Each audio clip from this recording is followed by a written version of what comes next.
급여량을 계산하려면요, 두 가지를 우리가 알아야 돼요. 하나는 뭐냐면, 우리가 키우는 돌보는 반려동물이 하루에 얼마나 에너지를 필요로 하는가에 대한 계산이 필요할 거고요. 또 하나는 우리가 주는 사료가 단위 무게당 얼마나 칼로리를 가지고 있느냐. 편하게 그냥 그거를 알게 된다면 그냥 나눠주면 되잖아요.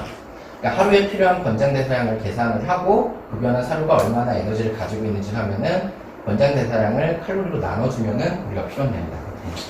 그렇죠?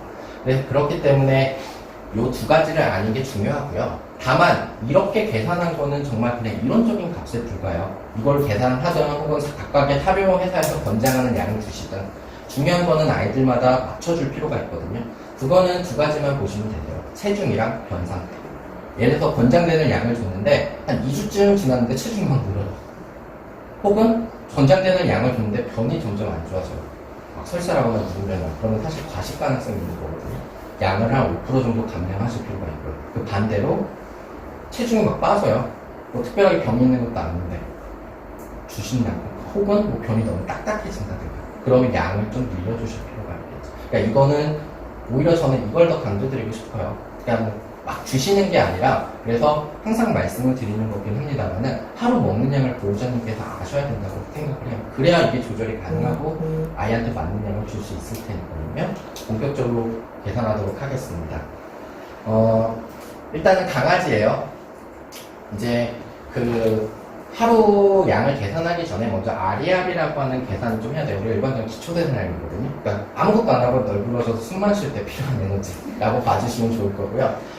강아지들 같은 경우에는 이제 2kg 미만인 경우에는 이런 공식을 따라요. 요거는 이제 위에 승에 붙어서 몸무게를 3번 곱하고 루트를 2번 한 거. 뭐, 이거 좀 계산으로 되니까. 그리고 이제 이런 식의 공식을 따르고 2kg가 넘은 아이들은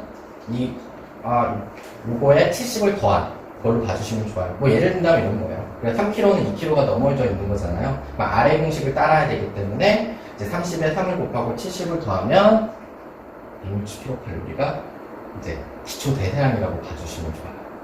그리고 이제 요거를 이제 통일당 제가 계산을 한 식이 사실 있어요. 그래서 소개를 각각에 맞췄어요. 1kg는 7 정도로 봐주시면 되고 4kg는 190 정도로 봐주셔서 계산해 주시면은 되실 거예요.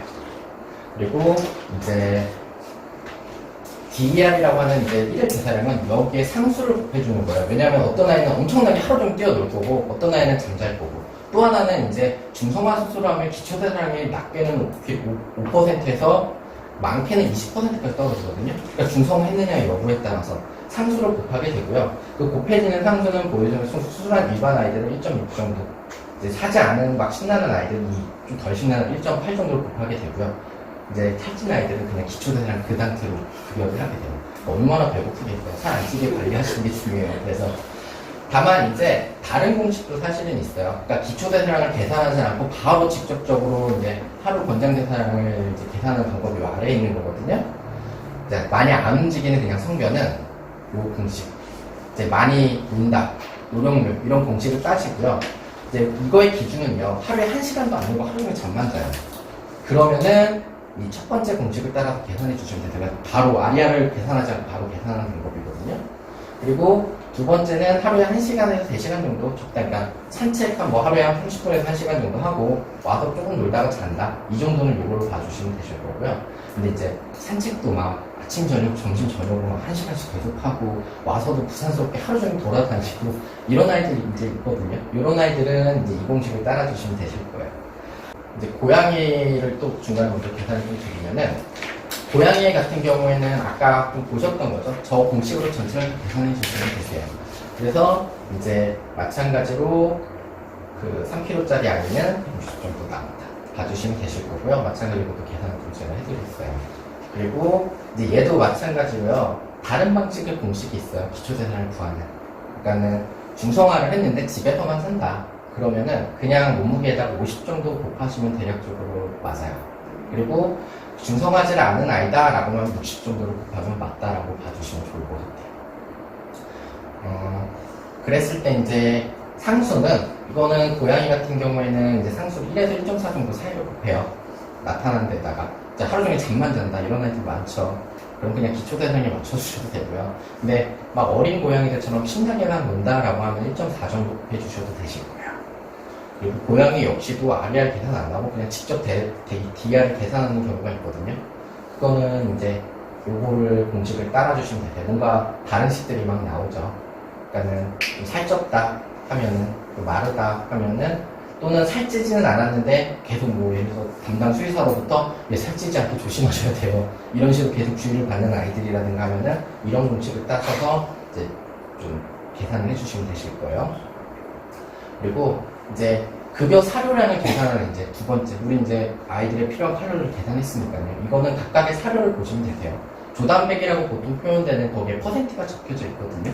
그러면은 뭐 예를 들어서 10%다 단백질이 그러면은 저 그람당 칼로리가 그 4kcal잖아요. 그 아까 설명드렸던 단백질은 그렇기 때문에 4를 곱해주게 돼요. 그러면은 근데 다만 퍼센트는 말 그대로 예를 들어 10%다 그러면 식재량이 0.1이잖아요. 근데 그럼 저거는 편의상에 곱하기 100을 하면 100g당 이제 킬로칼로리를 계산하신다고 봐주시면 좋을 것 같아요. 그랬을 때 이제 단백질에서 얻는 칼로리가 평균 나고요.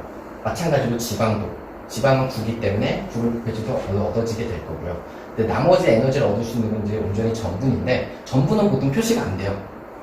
그렇기 때문에 그냥 100에서 나머지를 다 빼주는 거예요. 전분이라고. 왜냐하면 일부 표시가 안 된 성분들도 있는데 워낙 미량이에요. 그렇기 때문에 저렇게 계산해 주시면 되시고요. 간혹 수분이 표시 안 된 경우가 있거든요. 그런 경우에는 이제 그 건사료 같은 경우에는 이제 10% 아까 말씀드린 대로 그거를 편의상에 빼주시면 대략 맞을 거고요. 이제 캔사료 같은 경우는 80 정도 빼주시면 되실 거예요. 그리고 이제 그 C가 또 구해지게 되고 결국에는 급여 사료는 100g당 이 3개를 더한 양이 될 거예요. 제가 말씀드리고 싶은 말은 다시 한번 반복드릴게요. 지금까지 계산한 건 진짜 그냥 이론적인 값이에요. 중요한 건 아까 말씀드린 대로 이걸 보시고 조절을 해주셔야 돼요. 그리고 더 중요한 건 하루 먹는 양을 보호자님께서는 아셔야 돼요. 얼마나 주시는지. 하루에 한 번에 주시든 두 번에 나눠주시든 세 번에 나눠주시든 상관없어요. 하루 양을 알고 계셔야 된다고 좀 강조를 드려요. 그래야 간단하게는 비만 관리가 될 거고요. 장기적으로는 질병이 있을 때 질병의 관리가 용이하게 될 거기 때문에 이거는 반드시 좀 부탁드린다고 말씀 좀 드릴게요.